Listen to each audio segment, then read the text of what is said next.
So now we're going to define some more rational exponents. We're going to define the rational exponent m over n, where m over n is in lowest terms, where m and n are positive integers. A to the m over n is going to be defined to be a to the 1 over n to the m. And we just said that a to the 1 over n is the nth root of a. So a to the m over n is the nth root of a raised to the nth power. Okay. And then as long as we know this is defined, so that the nth root of a has to be defined for it to work, as long as that happens, we can write it in a different form, that a to the m over n could be written as a to the m raised to the 1 over nth power.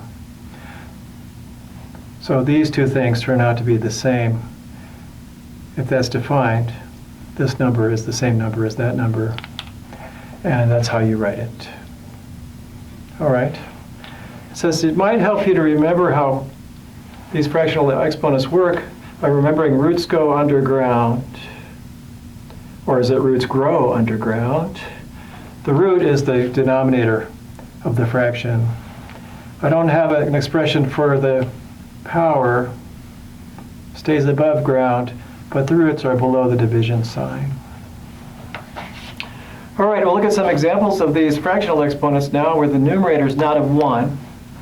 So 9 to the 5 halves, how does that work? Well, this is the root, so it's the square root of 9 raised to the 5th power, and that's 3 to the 5th. 3 to the 5th, well, 3 squared is 9. 9 times 9 is 81, that's 3 to the 4th. 81 times 3 more would be 3 to the 5th. So that'd be 243. Minus 9 to the 5 halves, minus 243. And now we've got the minus 9 in parentheses. So that would be the square root of minus 9 to the 5th power. And that's not a real number, since you can't take the square root of a negative real and get a real number. Over here I've got 27 to the 2/3. That's the cube root of 27, and then square that. 27 is 3 cubed, so the cube root of 3 cubed is 3. So you get 3 squared, you get 9, minus 27 to the 2/3 minus 9. And now the minus 27 is in parentheses, so I get the cube root of minus 27. I'm going to square that.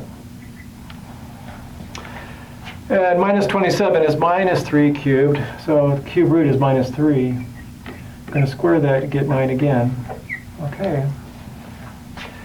And the other way we're going to illustrate this second method of thinking about fractional exponents, as long as the cube root of 27 exists, that's what we said, that we could write this as the cube root of 27 squared. So it's still a cube root and a squaring, but they're in different orders. You get the same answer. 27 is 3 cubed. So 3 cubed squares is 3 to the 6, like that. And 3 to the 6 is 3 squared cubed. All right.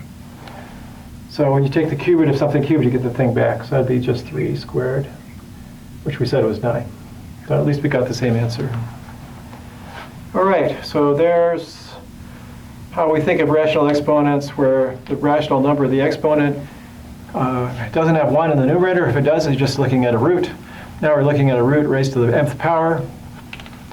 And you could also write it as the nth root of the base raised to the nth power, provided you're allowed to take the nth root of the base. Okay.